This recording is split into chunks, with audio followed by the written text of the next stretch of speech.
大家好，我是主持人陈燕纯，欢迎收听，欢迎收看财讯的听了才知道。今天跟大家聊的题目非常重要，是国家要进步，人民要有感，台湾急需的新10大建设。想知道的听众跟观众朋友们，请记得听到跟看到最后。今天来宾是财讯双周刊的主编洪林香，欢迎林香。主持人好，各位听众朋友大家好。520，今天刚好就是520。那今天的赖政府正式的上台就任了哈。那大家会对这个新政府有非常多的期待啊，因为毕竟历经过8年的民进党执政，好不容易又这个延续了4年，大家都想要看到有一番新的作为啦。财讯周年庆开跑喽！从5月9号到8月31号，只要订购周年庆活动1年期以上的读者，就可以抽限量版一卡通哦。现在订购享有全年最优惠的价格，快来跟我们一起追踪产经趋势，掌握投资脉动吧。那其实我们先从今年的这次的内阁，其实已经看到很多新的人事布局，的确有让人耳目一新的感觉，但接下来还是要落地扎实在建设上面。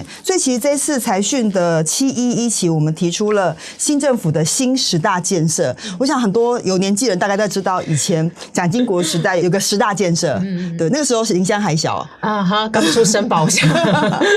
但当时的10大建设其实对台湾有长远的影响，包括那时候就是有高速公路，还有机场，都是那时候建的这样子。那时隔这么多年以后，再来看这个新政府，而且这又是民进党政府的第3个任期的这样，所以民进党政府真的可以做一个长期执政的一个蓝图的规划。那我们就蛮期待这一次的新政府有一些新的做法这样。对，希望可以基于台湾长远的发展，真的是国家要进步，但是人民也要有感啦哈。所以我们大概整理了新的10大建设。但我们先回头来聊一下，就是说台湾一定面临到某些的转型，或者是说长期发展的过程中的一些问题，所以我们才要整理出新的10大建设嘛。那其实这次我们也厘清了，大概台湾的发展到现在为止，我们大概面临到4大面向的一些问题哈。这部分其实林香也帮我们整理了表格，其实蛮清楚的点出台湾现在问题所在。这个是可以请林香一一帮我们分析一下。是过去这8年的执政，其实如果有投资或是有买房子的朋友们，应该都会很有感觉，因为股市一直创新高，然后房地产也交易也非常热络，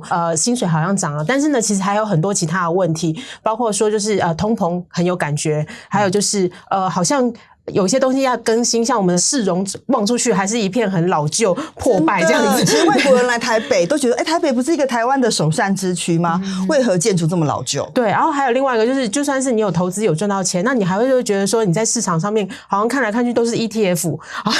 就只有这些选择而已，好像没有更多其他的选择。像国外他们可能还有很多百花齐放的商品可以去做选择，但是台湾好像还是欠缺了哪些。所以呢，我们其实呼吁这一次新的赖政府他上台之后呢，应该要做出更有感的一个施政。那当然延续就是说前面那个蔡政府的8年执政下来，我们也发现了几个问题啊。第一个就是基础建设的进度不如预期。那最有感觉的话，就是这一阵子大家都开始疯狂的出国。对，因为疫情解封，大家都疯狂出国，全部塞在机场。我可以自己分享我自己的出国经验，我在疫情之后大概出国了3-4趟，几乎每次都遇到飞机 delay。对，然后我的话就是每次都会至少表定要登机的时间的那个时候才可以去登机，然后真的飞机起飞已经是1个小时之后了，这样子，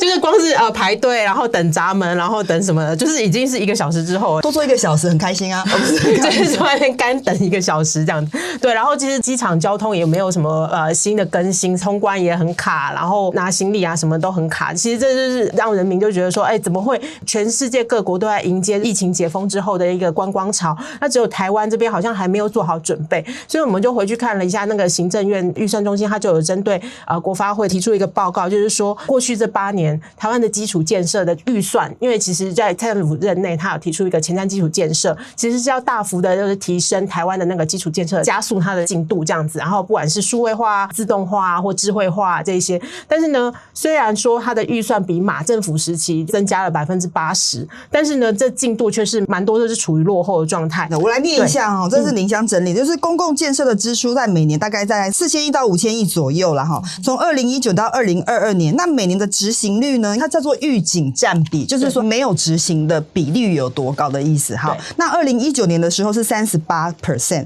2020年是46%， 2021到54.9%， 2022到57.4%。意思是说公共建设的预算拨下来了，但是真正落实到这个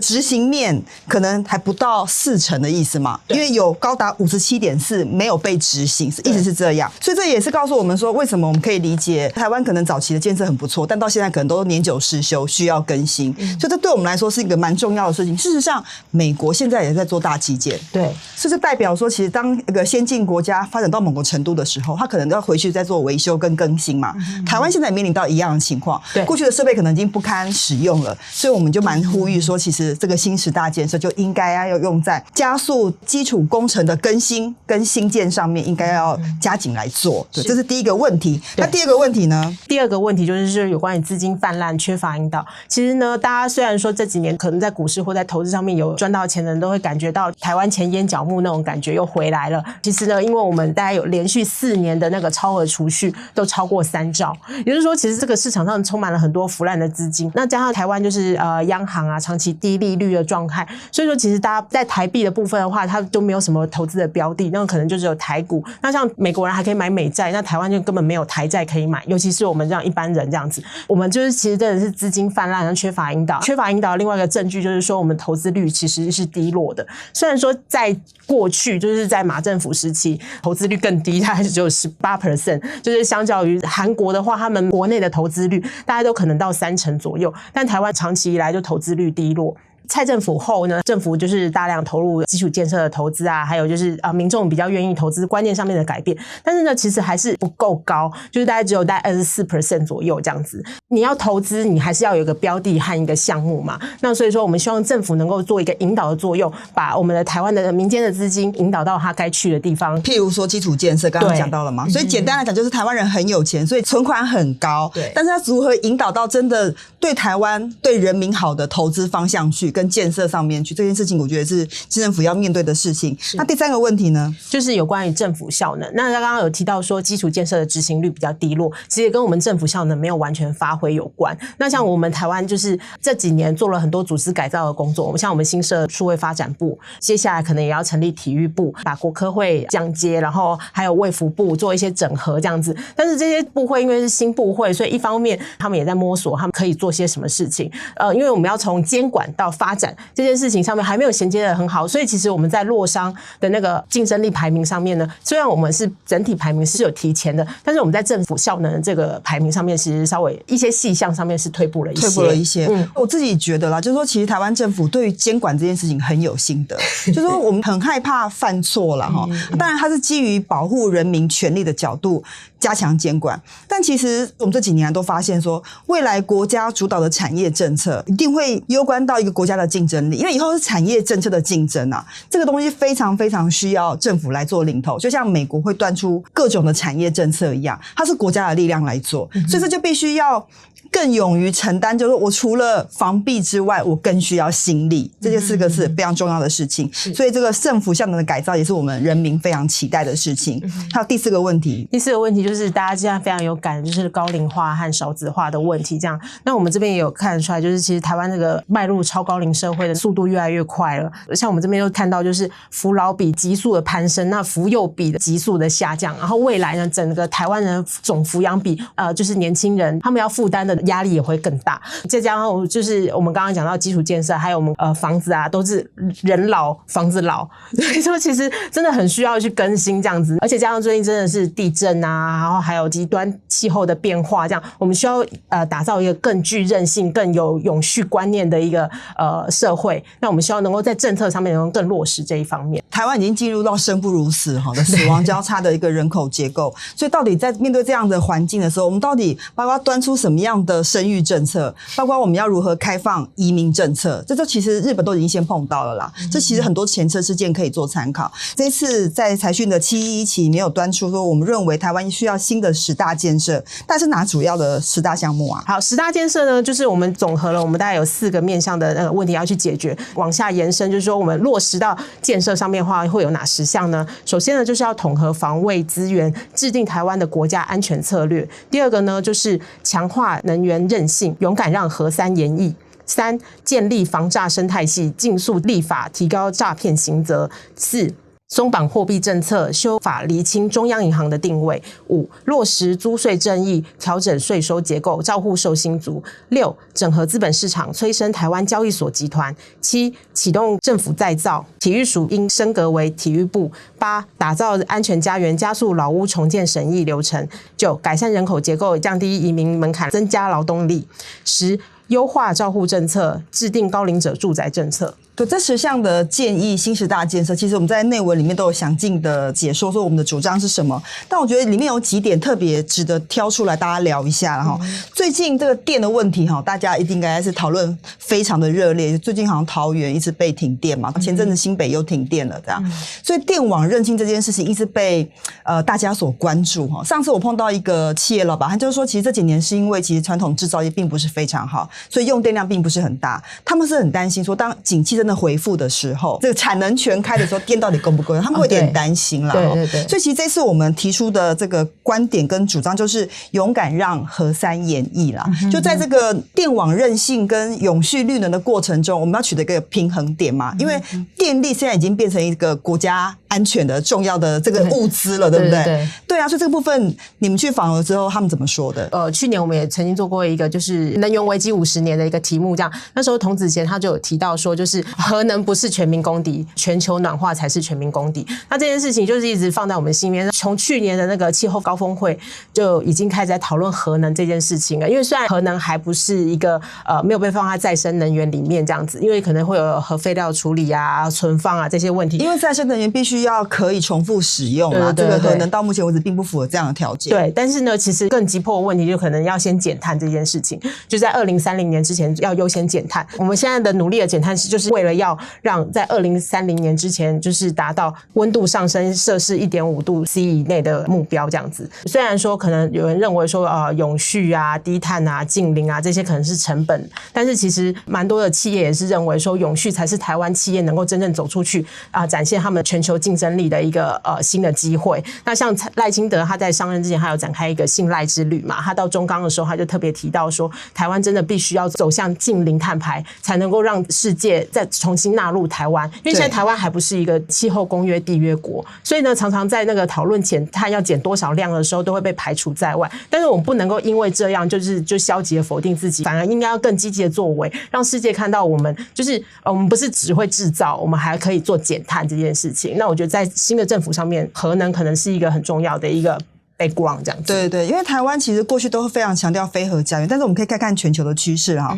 全球情况在2022年 OECD 的国家的低碳能源的发电占比，核能还是最大的，占比高达 33.15% 啦。所以其实虽然对于绿电这个就是可重复循环使用，核能不算在内，但我觉得它是被视为一个过渡时期，可以解决绿能供应不足的问题。还有供电稳定性的这件事情。对，所以稳定性的这个问题，就是说台湾产业要发展稳定这件事情非常重要。那我们有没有那么快的需要冒这个风险，立刻把核能就是废止掉？更何况，如果这个核能机组可以运作的话，我们为什么不面对这个事情来解决它？所以我们才会说要勇敢面对这件事情啦。就是说，这并不是一个神主牌不能被打破的，它必须与时俱进嘛。对，我觉得这次其实我们刚好今年财讯也是50年，我完全的可以理解到说，一个企业要发展要永续，它真的必须要与时俱进。那我觉得政府政策也是一样，它必须跟着环境做调整。那另外一个部分，在金融的部分，其实对央行的角色，我觉得我们也可以谈一下。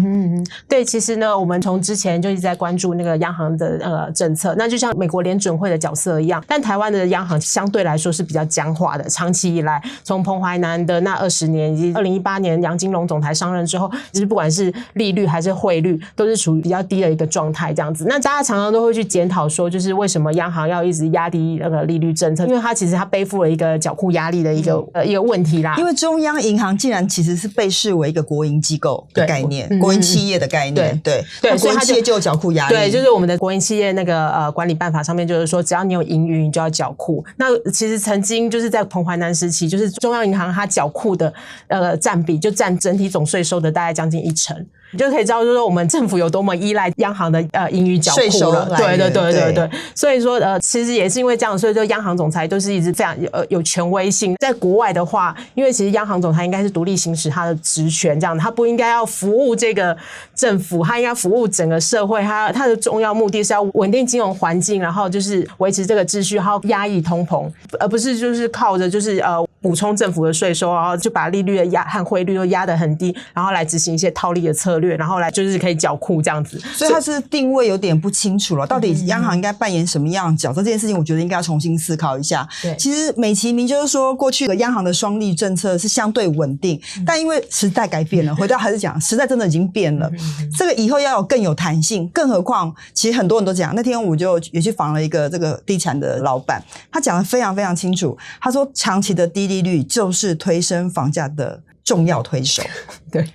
就是你看连一个建商老板都讲这样子的话哈，所以利率的问题还有汇率的问题，怎么样让它更有弹性，然后更能够因应这个时代的需求做调整，而不是央行只是为了缴库的这个需求哈，然后做一些影响市场机制的事情。然后当然他们都一直说没有这件事情啦，对啊，对，因为会被那个美国就是指为汇率操纵国这样子。但我们是比较期待一个更弹性、跟市场机制可以接轨的双率政策。对，因为其实杨金龙上任之后的确是有放宽台币汇率的波动的那个幅度啦，但是其实还是觉得说可以有更大的幅度去操作，不然的话这一阵子那个寿险资金他们就是为了台币对美元波动很大，他们就要提列很多的准备这样子，那其实对于金融业或者是对人民他们都会有很大的压力这样子。对啊，所以你看双率本身就是一件困难的事情啦，所以我觉得让中央银行定位更清楚，它可以专心做一件事情，我觉得这样其实应该对它也是蛮好的。然后另外我想谈的是租税哈，税制的问题一直是台湾长期要面对的事情，然后更何况说大家最近讨论说，香港现在已经从金融中心有点没落，台湾有没有办法取代这个角色？那我想税制是一个蛮重要的关键，所以我们是怎么样建议的？其实呢，就是我们要看一下我们的税收的整个结构，我就会发现说，我们其实税收结构是失衡的，就我们的所得税的占比其实是非常高的。如果我们去看我们的税制结构里面，大概有50%是来自于所得税，包括个人所得税，还有营利事业所得税。那但是呢，非常不能理解，就是像我们最近刚刚讲到，一直在讲房价，然后一直在讲土地价格，但这些房屋增值税啊，还有地价税啊，这些跟资产相关的税率，竟然占整个税收比率只有 7.6%， 就是非常的低。那为什么我们没有涨价归公？就是理论上国父讲的，就是土地已经涨这么多，为什么没有就是补充到我们的税收里面来？然后另外就是营业税，我们的营业税其实也是税率也是占比也是偏低的这样子，其他国家来说那个占比都是比我们台湾还要高这样子。我们觉得这个税制的结构应该要稍微调整。那我们就是去访问了一些税制专家，他们也觉得说，就是譬如说像地价税一直说要调，但是怎么这样动都动不了，可能比电价还要难调。那这该怎么办呢？就是他觉得说，就是像我们之前有做那个就是境外资金回流的一个优惠政策，就是你期限在几年之内，你要开例外，你当然也要有落日。然后你才能够坚持这个原则嘛。那如果你确定就是说未来要调整资产相关的税率的话，那你就是可以定一个例外，然后再定一个落日，然后让这个税制慢慢的结构慢慢走向一个正常化的一个阶段，这样子。对，所以我觉得就是因为税制攸关到一个国家的长远竞争力啦，所以如何让失衡的结构可以重新回到一个正轨，我觉得大家都要共同面对。当然就是有些人可能会开心，有些人可能不开心，但我觉得我们就拿来跟国外做比较，然后合理的税率的这个架构，我觉得是可以值得共同来检讨跟面对的哈。那另外一个最后一下想谈一下资本市场的部分了哈。其实最近我们看到日本资本市场做非常多的改造，那当然最近日本的股市表现得非常的亮眼。那其实我们就回头来看看我们台湾的情况。其实国外有非常多的资本市场是整合而且是上市的，它是可以被投资的，就像日本证交所是可以被投资，它是有挂牌上市的。香港也有嘛，对不对？类似像这样子。那台湾呢？台湾就是目前为止就是还是各自为政啦。那而且就是我们所谓台湾的 F4 就是证交所、期交所、集保中心还有柜买中心。那其中的柜买中心它负责新柜和上柜股票，它现在目前还是财团法人，就是它是一个就是非盈利单位这样子，然后根本没有公司化，所以其实虽然目前看起来运作得当啦，就是也算是帮我们照顾了800多家公司这样子，但是呢，就是在一个就是效率还有整合上面，我们是希望能够这样，我们当然都知道公司化的好处、民营化的好处，就是会有提升效率，能够对外招聘人才，员工能够享受分红，这样的话会带动一个良性的循环。但目前呢，就是4大证券周边单位他们都各自为政，像我们这样常常做统计，证交所的统计就归他自己的统计，然后贵买中天的统计又归他自己的统计，就没有一个整合的东西。那国外法人谁管你？就是我要看上市还是上柜，我法人要看就是看整个市场里面有哪些台股值得我投资，但我每次都还要分2个市场来看的时候，而且这2个市场那个划分方法又不太一样，他们揭露的资讯可能又不太一样，对国外法人很不方便嘛。那所以说我们是希望能够效法，就是日本他们在2021年开始就启动了很多的改革，就是有一个交易所集团，然后他们会成立一个就是单一窗口来服务外商，那果然就吸引了就是非常多的外资涌入去投资日股。当然我们是希望台股不要只是靠内资，也不要只是靠外资，我们希望能够相辅相成的一个去茁壮。那当然就是这个时候是希望我们的交易所能够整合，当然如果能够挂牌当然最好，就是让我们全民也能共享就是交易所蓬勃发展的一个那个红利这样子。所以说我们希望能够呼吁，因为其实这个在20年前我们就已经曾经有提出过这样子，但是可能因为政治因素啊或者是一些考量就没有继续推动下去。那我们希望这次既然我们台股已经跟过去完全不一样了，对，走出了过去就万点的阴霾，现在甚至已经 double 到2万点了，但应该有新的格局这样子。对啊，我觉得台股上次跟一个朋友在聊，他就说台股根本就是亚洲的纳斯达克的逻辑，因为我们这个科技股非常对，科技股非常强，但是我们现在有好几个 ball 嘛哈，就是感觉就是当然你可以说我们可以分层照顾了，但其实对一个国家的这个整合重效来说，我觉得真的是应该做一些整合跟整并，把各种地方都做一些连结，避免中间很多不接轨的地方，这其实是非常奇怪的。那其实对于投资人来说，就来看这个市场嘛，台湾的交易市场就是一个橱窗的概念，它如何表现的好或不好，怎么样连结，更何况以后包括诈骗啊，包括抓那些内线交易，这些资讯都要非常透明跟通透的，如何整并这些资讯，我觉得也非常的重要。对，所以其实我们就是这次的711期杂志里面罗列了台湾接下来可以做的新10大建设，当然也给政府建言，但是我觉得这个也是人民会很有感受的事情，是对台湾有长远发展会有正面的这个帮助，我们就期待台湾能够更加进步。接下来我们要回复一下财团在听了才知道第187集中东欧比你想象的更重要，台场布局新课题里面的留言，那我们请林香帮我们念一下。好，一位财团读者邓宇珍，他说感谢贵节目的分析，让我更能看到世界的样貌。因为波兰真的是很少人去介绍，中东欧很少人介绍，对，而且我觉得可能有人去观光吧，但是真的是很少人知道，就是台湾很多厂商在那边布局很久了这样子。还好这次就是我们同事有去这样亲临实况这样子去看到那边，真的是哇，真的是处处有商机。真的，我觉得财讯就是帮大家多看多找机会，然后介绍一些大家可能比较不知道的讯息，大家都可以增广见闻嘛。来，第二个是财团阿全，他说波兰人超级喜欢吃饺子、煎煮、烤炸，全部都有。哦，对，没错，这也是为什么奇美会去那里做手水饺的关系。对，所以就是他们的主食基本上就是 dumpling， 就是手水饺，他们叫 pierogi 啦，就是饺子。所以台湾的机会真的很大，大家可以考虑一下。另外一个就是频道会员 Helen Wang， 他说这蛮好的，真是处处有商机。这个财讯就是关心投资人口袋里面的钱啦，还有钱要去哪里，要怎么花，这样子，对，帮大家找商机。但重点就是说，我们要先了解产业趋势，要帮我做投资跟判断啦。这件事情是我们长久以来非常坚持的事情，那就跟大家一起分享。今天非常感谢大家的收看，也感谢林香的分享。如果你想了解更多的内容，欢迎订阅我们的频道。现在同时也是财讯周年庆活动，欢迎大家踊跃订购。听了才知道，我们下次再见，拜拜。拜。